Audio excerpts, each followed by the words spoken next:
Hi friends, ಎಲ್ರಿಗೂ ನಮಸ್ಕಾರ. ಇವತ್ತಿನ ಒಂದು ವಿಡಿಯೋಗೆ ವೆಲ್ಕಮ್ ಅಂತ ಹೇಳ್ತಾ, ಇವತ್ತಿನ ಒಂದು ದಿನ ತುಂಬ ಎಮೋಷ್ನಲ್ ದಿನ ಅಂತಲೇ ಹೇಳ್ಬೋದು ಫ್ರೆಂಡ್ಸ್. ತುಂಬ ಇಷ್ಟ ಆದವರು ದೇವ್ರ ಹತ್ರ ಹೋದಾಗ ಎಷ್ಟು ಬೇಜಾರಾಗುತ್ತೆ ಫ್ರೆಂಡ್ಸ್.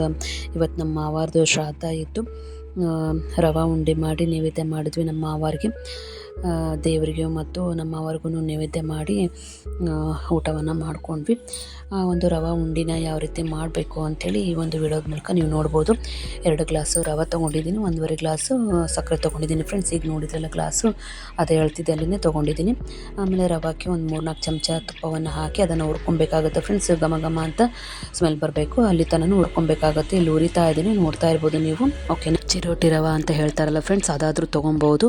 ಅತ್ತೆಮೋರು ಇಲ್ಲವ ನಾವು ಇದರಿಂದನೇ ಮಾಡ್ತೀವಿ ಅಂತೇಳಿ ಹೇಳಿದ್ರು. ಹಾಗಾಗಿ ನಾನು ಬಾಂಬೆ ರವೆ ಅಂದರೆ ಸಣ್ಣ ರವೆ ಅಂತ ಹೇಳ್ತೀವಲ್ಲ, ಉಪ್ಪಿಟ್ಟು ಅಥವಾ ಸೀರಾ ಅದೆಲ್ಲ ಮಾಡ್ತೀವಲ್ಲ ಫ್ರೆಂಡ್ಸ್, ಆ ರವೆನ ತೊಗೊಂಡು ಈ ಒಂದು ರವೆ ಉಂಡಿನ ಮಾಡಿದ್ದೀನಿ. ಎಲ್ಲರೂ ಇಷ್ಟಪಡ್ತಿದ್ರು ನಮ್ಮ ಮಾವಾರನ್ನ, ಎಲ್ಲರೂ ಹಚ್ಕೊತಿದ್ರು, ಎಲ್ಲರೂ ಸಮಾನವಾಗಿ ಕಾಣ್ತಾಯಿದ್ರು, ಎಲ್ಲರೂ ಚೆನ್ನಾಗಿ ನೋಡ್ಕೊತಾಯಿದ್ರು, ಎಲ್ಲರೂ ಚೆನ್ನಾಗಿ ಮಾತಾಡಿಸ್ತಾಯಿದ್ರು. ಮನೆಗೆ ಬಂದಂಥ ನಮ್ಗಳಿಗೂ ಸಹ ತುಂಬ ಚೆನ್ನಾಗಿ ನೋಡ್ಕೊತಾಯಿದ್ರು ನಮ್ಮ ಮಾವಾರು. ಅಲ್ಲಿ ಊರಲ್ಲಂತೂ ಕೆರೂರಲ್ಲಂತೂ ತುಂಬ ಇಷ್ಟವಾದ ವ್ಯಕ್ತಿ ಅಂತಂದರೆ ನಮ್ಮ ಮಾವಾರು. ಎಲ್ಲರೂ ಇಷ್ಟಪಡುವಂಥ ವ್ಯಕ್ತಿ ಅಂತಂದರೆ ನಮ್ಮ ಮಾವಾರು ಅಂತಲೇ ಹೇಳ್ಬೋದು.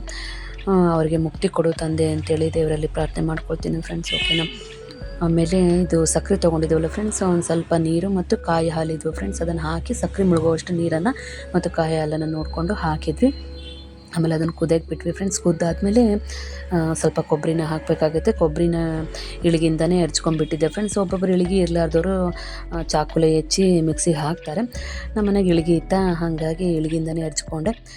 1.5 ಬಟ್ಲ ಅಂತಲೇ ಅನ್ಕೊಬೋದು. 1.5 ಬಟ್ಲ ಕೊಬ್ಬರಿನ ಹಾಕಿ ಚೆನ್ನಾಗಿ ಕುದಿಸ್ಬೇಕಾಗುತ್ತೆ ಫ್ರೆಂಡ್ಸ್. ಇಲ್ಲಿ ನೋಡ್ತಾ ಇರ್ಬೋದು ನೀವು, ಚೆನ್ನಾಗಿ ಕುದೀತಾ ಇದೆ.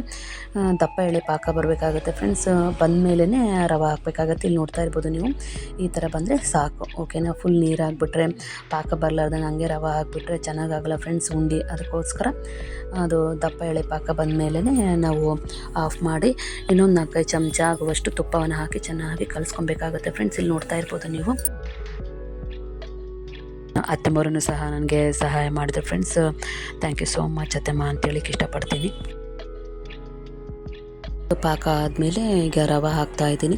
ಹುರಿದುಕೊಂಡಿರುವಂಥ ಒಂದು ರವೆ ಅಂದರೆ ತುಪ್ಪದಲ್ಲಿ ಹುರಿದಿರುವಂಥ ಒಂದು ರವೆಯನ್ನು ಹಾಕಿ ಚೆನ್ನಾಗಿ ಕಲಿಸ್ಕೊಬೇಕಾಗುತ್ತೆ ಫ್ರೆಂಡ್ಸ್. ಅದು ಗಂಟು ಆಗಂಗಿಲ್ಲ, ಬಟ್ ನಾವು ಚೆನ್ನಾಗಿ ಕಲಿಸಿಟ್ರೆ ಉಂಡೆ ಮಾಡಲಿಕ್ಕೆ ಸುಲಭವಾಗುತ್ತೆ. ಓಕೆನಾ, ಸ್ಟವನ್ನು ಆಫ್ ಮಾಡಿನೇ ನಾವು ಇದನ್ನೆಲ್ಲ ಹಾಕಬೇಕಾಗುತ್ತೆ ಫ್ರೆಂಡ್ಸ್. ತುಪ್ಪ ಆಯಿತು, ಆಮೇಲೆ ರವೆ ಆಯಿತು, ಇದನ್ನೆಲ್ಲ ಆಫ್ ಮಾಡಿ ನಾವು ಹಾಕ್ಕೊಬೋದು. ಓಕೆನಾ, ಆಮೇಲೆ ಇಲ್ಲಿ 4 ಏಲಕ್ಕಿ ತೊಗೊಂಡಿದ್ದೀನಿ ಫ್ರೆಂಡ್ಸ್. ಸಿಪ್ಪೆ ತೆಗೆದು ಅದನ್ನು ಕುಟ್ಟಾಣಿಯಲ್ಲಿ ಕುಟ್ತಾ ಇದ್ದೀನಿ. ಇಲ್ಲಿ ನೋಡ್ತಾ ಇರ್ಬೋದು ನೀವು.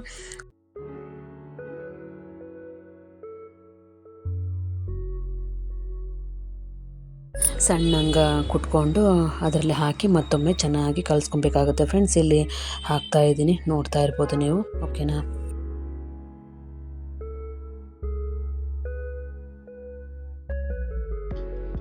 ಏಲಕ್ಕಿನ ಹಾಕಿ ಚೆನ್ನಾಗಿ ಕಲಸಿ ಉಂಡಿನ ಕಟ್ತಾಯಿದ್ದೀನಿ. ಯಾಕಂದರೆ ನೈವೇದ್ಯಕ್ಕೆ ನೀನು ಮಾಡಮ್ಮ, ನಾನು ಬೇಕಾದ್ರೆ ಆಮೇಲೆ ಮಾಡ್ತೀನಿ ಅಂತೇಳಿ ಹೇಳಿದರು ನಮ್ಮ ಅತ್ತಮ್ಮವರು.